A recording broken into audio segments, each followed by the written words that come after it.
Eu acredito que realmente tem pessoas que com os desejos homossexuais morreram e conseguiram se casar. Mas o problema é generalizar que todos os homossexuais vai acontecer, pois não é assim. Já era para que nas igrejas, pastores ou líderes estivessem trabalhando essa área. Basicamente, acho que seria esse o comentário, né?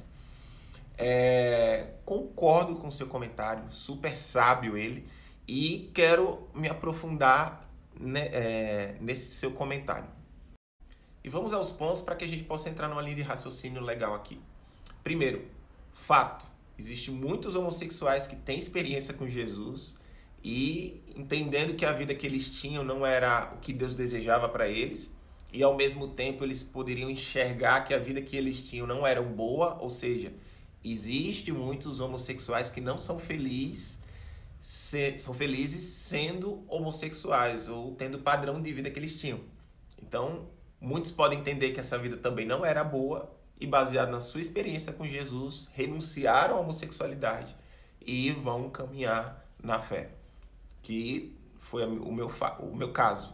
Tive uma experiência com Jesus e claramente posso desenhar um mundo homoafetivo para você.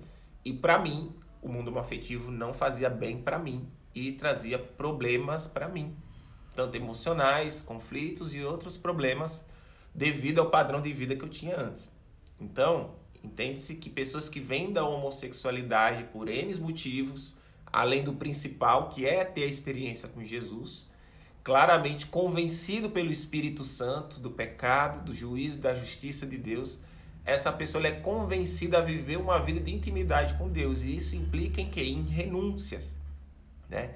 Então, como diz Lucas 9:23, Jesus, que se alguém quiser vir após mim, negue-se a ti mesmo, toma sua cruz e siga-me.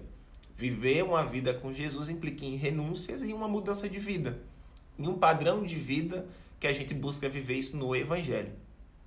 Então, com isso, há muitos relatos de homossexuais que se converteram, que nesse processo eles abriram o seu coração e viram que eles desejavam casar com uma mulher e ter uma família e filhos.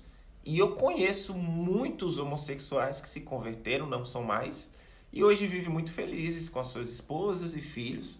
Infelizmente, nem todo mundo dá tanto testemunho sobre isso, porque é uma área de muito confronto. Aqui nas redes sociais mesmo, geralmente eu recebo muitos ataques nos comentários, porque as pessoas desacreditam e não respeitam aqueles que buscam essa mudança de vida, por exemplo, né? Mas por outro lado, existe aqueles homossexuais que se convertem, são lavados, são remidos pelo sangue de Jesus. Há aquela mudança interna de nascer de novo, a metanoia, mudança de mente. E literalmente são salvos, caminhando na fé. Porém, alguns não vão ter o desejo de querer se relacionar com uma mulher, mas vão buscar viver a sua vida de celibato, que é você abrir mão da sua vida sexual dentro do casamento. Porque a gente precisa entender o seguinte: a sexualidade não é só um sentimento, um ato sexual ou um órgão genital. É um ato que envolve um contexto à luz da palavra de Deus.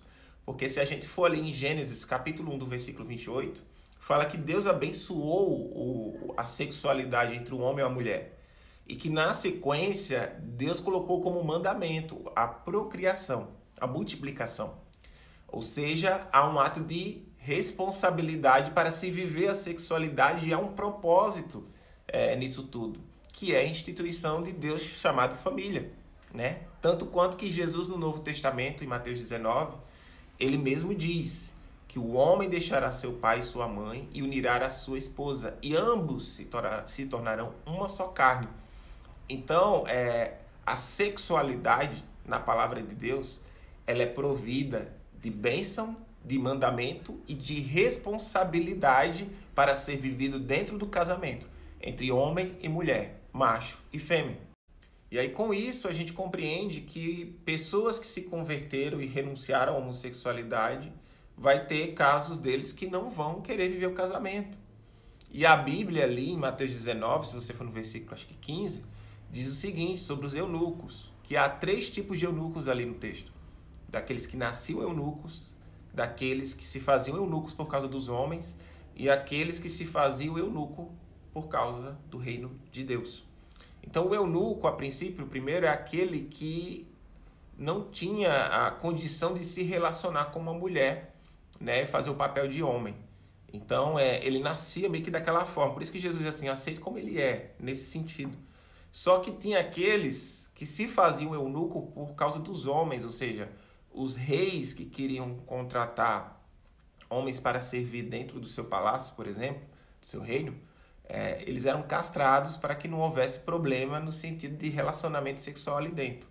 Então, alguns se tornavam eunucos por causa dos homens e outros por causa do reino de Deus, ou seja, era uma escolha da pessoa que ela desejava apenas servir a Deus, assim como o apóstolo Paulo diz, se não consegue se conter, melhor que case-se para que não peque, caso contrário, se dedica à obra de Deus. Então, com isso, é um fato. Vai ter muitos homossexuais que vão se converter, vão casar, vão ter filhos, vão viver uma vida para a glória de Deus. E vão ter outros que isso vai ficar para o passado, não vão casar e vão se dedicar a Deus de uma forma integral, né? E são lavados, são remidos pelo sangue de Jesus. Houve a metanoia, a mudança de comportamento. Houve o rompimento com o pecado também, como qualquer outra pessoa que... A evidência do fruto do Espírito Santo é a mudança do comportamento, de vida, né? O rompimento com o pecado. Aquele que mentia parou de mentir, aquele que se prostituía parou de se prostituir, aquele que roubava parou de roubar. Ou seja, houve um conserto interno e essa pessoa está buscando a santidade. Por isso que Hebreus 12:14 vai dizer, segue a paz com todos, mas sem a santidade ao qual ninguém verá a Deus.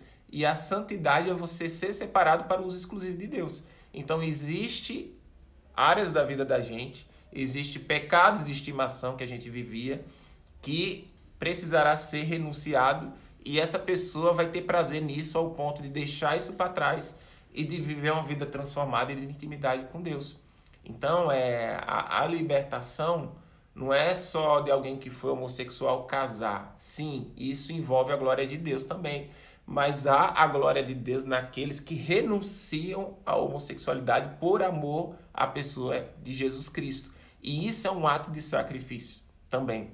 Porque pensa, você está deixando aquilo que mais fazia sentido para você, mas por amor a Jesus você está colocando ele em primeiro lugar. Então, se a pessoa tomou a decisão de renunciar à homossexualidade, mesmo gostando de um outro rapaz ou de homens, mas que está deixando isso por amor à pessoa de Jesus, isso é uma coisa mais linda de se ver de alguém que está colocando Jesus em primeiro lugar em seu coração. E quando a pessoa consegue romper com isso e viver bem com isso, é porque realmente houve uma transformação interna ali. Jesus está operando e essa pessoa não vai ser mais refém daquilo que era o seu passado, mas sim da sua intimidade com Deus. E como diz Gálatas 5, quanto mais eu busco as coisas do Espírito, eu viverei do Espírito. Então, para todas as pessoas da heterossexualidade, da homossexualidade, todos precisarão renunciar a áreas da vida da gente e viver uma vida de intimidade com Deus. E isso implica em buscar uma vida à luz do que a palavra nos direciona a ser vivido, com santidade, com renúncia e devoção à pessoa do Senhor Jesus.